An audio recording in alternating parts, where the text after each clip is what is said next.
Subject to mortgages, the good, the bad, the ugly. So we've got Peter Marshall with Soco Title today. And Peter, thanks so much for joining us, man.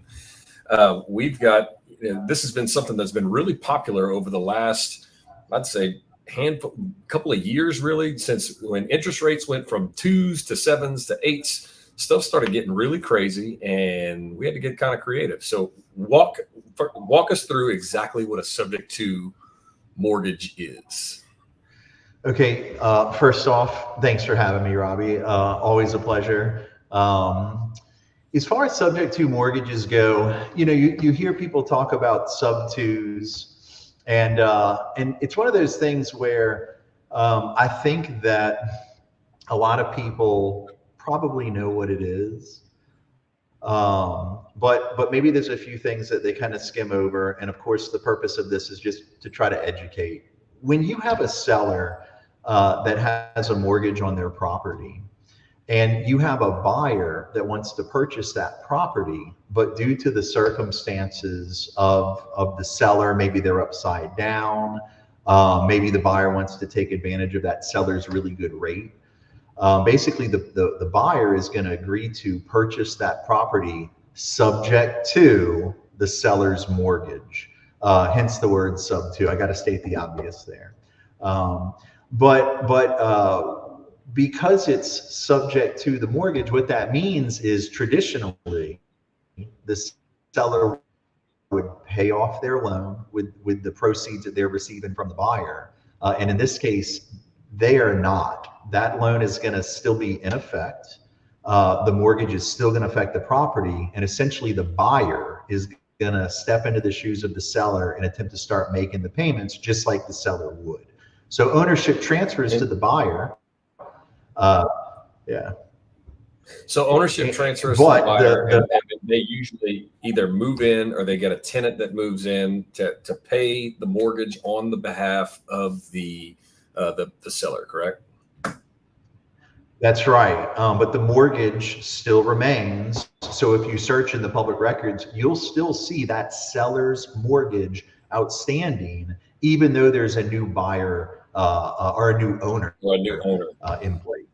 A new owner, yeah. So essentially, the seller, in this case, or in all cases on subject twos, the seller has all the risk and none of they don't have the asset anymore. They got all the liability, but none of the asset anymore.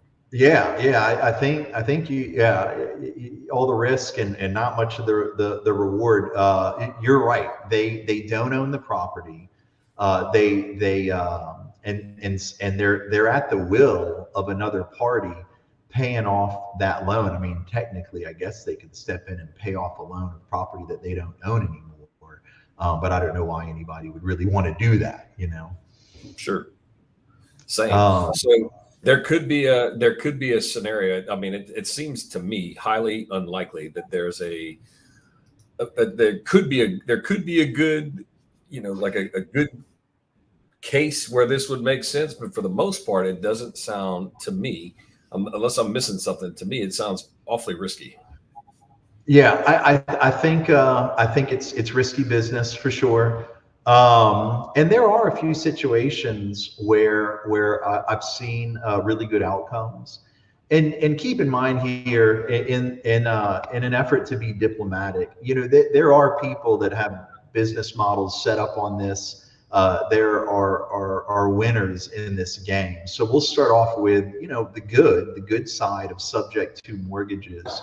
I'd say that the best candidate that I've seen is a situation where, let's say that you have a seller that has fallen on hard times and they're about to enter into foreclosure. They're going to lose the property. They're basically packing up and leaving the home, and they're just going to lose it because whatever circumstances have fallen, they can't dig themselves out of that hole. Well, now imagine that a buyer comes to them and says, hey, look, you're going to lose the property anyway. Why don't you just sell it to me?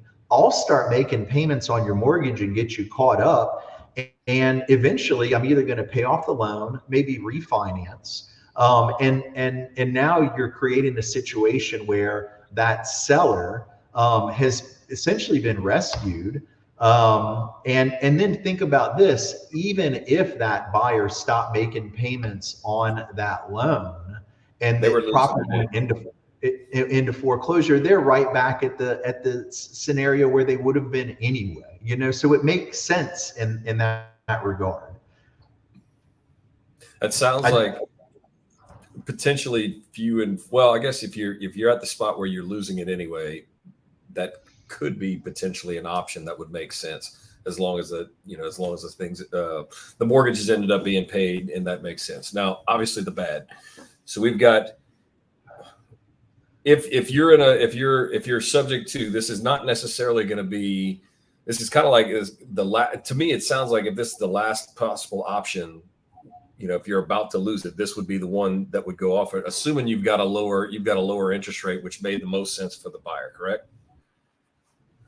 That's right, and that's why I think we hear about this so often these days, is because you have all of these sellers that have these low interest rates that buyers would like to, take advantage of. And I don't necessarily mean in a bad way, but from like in a business sense. No, right. I mean, instead of 8-9%, you get a 2 to 3% mortgage. It makes all the difference in the world to be able to cash flow. And I certainly understand from the buyer side why you would want to do that. The seller side, like I said, they've been coming across my desk from various different entities. I've had some stuff from Florida. I've had one from Texas. I've had one from local agents in town, and it's been popping up. I was like, man, this could be a good one for Peter to shed his knowledge. So, Well, we see, I feel like we're in the trenches, and we actually get to see, you may see these offers come across, and maybe you've handled a few of them, but, we get to we get to see how it goes down, who's at the table, if anybody's being taken advantage of, if it makes sense. And oftentimes we can just kind of look at it and see, what's going on. So we do have a few stories, a few war stories, if you will, to talk about. I do want to point out that most of the subject to deals that we are presented with are from investors. It's not typically, Mr. and Mrs. Smith that are looking to enter into a sub two, although occasionally we see it. But usually what we're looking at are investors that want to take advantage in a business sense from of a low interest rate, and then bring in a third party. So now you've got a seller, the buyer, and then probably a renter. And if you just crunch the numbers real quick, let's just say that you're a sub two buyer, you're going to take over a mortgage payment of $1,500. You're going to turn around and lease that property for $2,500. You own the property. Now somebody's paying your equity, and you're making money on top of that with a renter involved. So here's where it could get particularly sticky. Also, in the last 24 to 36 months, homeowners insurance has been quite interesting. We've had, and I'm sure you felt it too, increases in the 20 to 30 to 50%. I guess if you span it over the course of 3 years, it's probably doubled for some people, possibly tripled, just depending on the area and the age and condition of the house that you've had. Then what? Well, if you're in the position as that subject to buyer and you're looking to lease that property, now that those insurance payments are going up, so that means your renter, hopefully they can keep up with the with the rise in the rent. You'd have to have a flexible model, in that case. But that definitely is a concern. One other issue, without getting too far into the weeds, is I have seen a couple scenarios where the lender is escrowing. They see that there's a new owner of the property. They don't like the fact that the new owner doesn't match the original owner, and they'll force place insurance on that property. And force place insurance has the potential to be outrageous. And where all this is headed is if these expenses get too high, and now the subject to buyer's investment isn't working out, if they're just going to walk away from this deal, let's say they stop making the mortgage payments because what they originally thought was going to be a good situation turned bad. Now this is, we talked about the good, the bad, and the It's almost ugly. like This you're is relying on someone's goodwill because there's no there is there risk for the buyer. I guess it would be if there was a cash injection to purchase it, yeah, but there, I guess. it's not the typical lending process like we've seen. Yeah, the buyer's risk, I'd say, is, I mean, it's relatively low compared to the seller for sure. Sure. Unless the buyer has started to accumulate a lot of equity in the property. I mean, maybe they put like some money down to entice the seller to sell it. But without that equity, a buyer essentially can just walk away from the deal. And if that property goes into foreclosure, or if those payments aren't being met, you know who that's hurting, not the buyer. It's hurting the seller. Right. They still owe the mortgage. Because that loan is still in their name. And potentially the tenant if that case ends up getting into it where you're forced placing insurance. You must be referring to the domino of destruction. Yes. As you so exactly. put it yesterday. Imagine, the good, the bad, and the ugly. Here's the ugly. Imagine that you have a subject to buyer, and they might have a tenant in there, and maybe you're going a year, 2 years down the road, everybody's happy, and then something takes place. Let's say a hurricane destroys the property, or let's say maybe the forced place insurance. Let's say that scenario comes around, and the subject to buyer realizes, hey, I'm losing obviously money outside the buyer's control. So yeah, they're spinning their wheels. So in that event, if the subject to buyer leaves, stops making payments on the mortgage, now here's the domino that takes place. The seller defaults on the loan.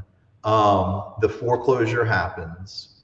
The subject to buyer is nowhere to be found, and then the renter who was there, and maybe they put deposits down. Now they're going to get evicted, and that is just a terrible situation. And I don't want to be all doom and gloom, but we talked about scenarios that are good, that where these subject to loans make sense. But this is the other side of that coin, and it really can be risky for for tenants, and obviously for the seller. Would that be something that you actually brought something up? Would that be something that a subject to buyer would have to disclose to a potential tenant that they've got a subject to mortgage, that they own it on a subject to? It seems to me that they'd be left in the dark. Well, I think oftentimes they probably are left in the dark. I mean, if I'm going to lease out property that I have a mortgage on, I don't want to. I'm not aware of my duty to disclose that mortgage to my tenant. I do have an obligation for their possession of the property if we're going to sign a contract, and I could be liable if that possession is violated by a foreclosure. So, I'm not aware of any duty to disclose to the tenant. And unfortunately, someone may say, "Oh, well, that lease agreement would protect the tenant," because they could sue the subject to buyer if that property gets foreclosed upon and they were evicted. Well, that's true, but lawsuits are expensive, and and even if you win a judgment against somebody, there's no magical machine where you just enter the judgment in and money pops out. You still have to go through the process of collecting on that judgment. So it's risky. It's a very risky scenario. So I guess if somebody's in that position right now, they got to sell a place, not necessarily at knocking on foreclosure's door, but let's say I'm moving out of state and I'm taking a job. I've already secured another place. I've got my place in mind. Like, what's the best avenue? Because it seems like we'd have to run either in renting it out. Short sale almost sounds a little bit this. I don't know. Yeah, you brought up a short sale. That's a possibility. Where if a seller's in a bind, maybe they're going to approach the lender and say, look, if they're upside down, for instance, can I give you less to get out of this loan? They'll take some hits on their credit, I'm sure. They could probably avoid a deficiency judgment. You can Google that. But short sale might be an option. My biggest concern with subject to mortgages, if you're a seller, is the loan, that mortgage, it's still going to show up on your credit. So let's say you still have 20 years left, and that's generous. Let's say you have 25 years left on a 30-year term, and you're sitting at a 3.25% or 3% interest rate. The likelihood of that subject to buyer refinancing that property at today's rates, probably pretty nil. And you're going to be tied to that loan. Your credit's going to be bogged down with that loan not being paid off. It's being paid down, but it's still going to show up as a debt on your credit. Well, let's play devil's advocate in there. Is that something that could be in a contract for a seller that says, if you don't refi within 24 months, 36 months, that it automatically reverts back over to me, the seller? Is that something that's there, or what does that look like? Yeah, and there may be, a lot of these sub-2 buyers, they're very savvy. They have unique ways of approaching these issues. Okay, so I say that just because there may be some things that there's plenty of things I'm unaware of. But what we typically see, I don't see any really good ways around that length of time issue. To answer your question, you asked, well, let's say that even though I may have 25 years left on my loan, a sub-2 buyer approaches me and says, well, look, I have a guarantee in writing that in 2 years I'll refinance it or pay your loan off. And if not, you can, I'll be held liable. Well, again, we get back to, there's no magic machine that just makes that happen. Once the clock strikes 12, you have to go litigate these issues. And if I'm being honest, sellers that are open to the prospect of sub-2 loans, probably, I'd say more times than not, are not in a position to hire attorneys and spend thousands of dollars to go sue somebody for specific performance to go refinance a loan, or I guess possibly force them to dash on the property back to them, where I say dash on, to transfer the property back to them, excuse me, and then they're right back in the position where they were. They have a loan, they have the property, and so it's problematic. The potential for issues definitely is there. It's kind of the and just correct me if I'm wrong. For me, it just feels like the break open in case of emergency, break open glass is kind of like the last resort, to pull the string for the parachute type of thing. See if there's other options. In other words, if you're kicking around subject to, it could be there, but for most, yeah. Well, to avoid the avenue of destruction. I'm trying to think of another analogy. Because I'm in the business of seeing it successfully done, seeing scenarios where it can work. There are great deals that I've seen take place where everybody's happy. The gut instinct around our office generally is a little cringe, a little timid, just because it's riskier.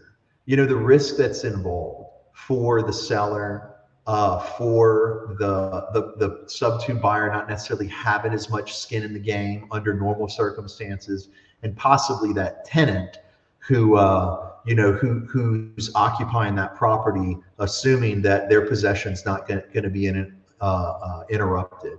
I think there's just more factors to consider, more risk involved, and that's why, compared to just your traditional, sale and purchase, naturally there's going to be this inclination to be a little more nervous, if that makes sense.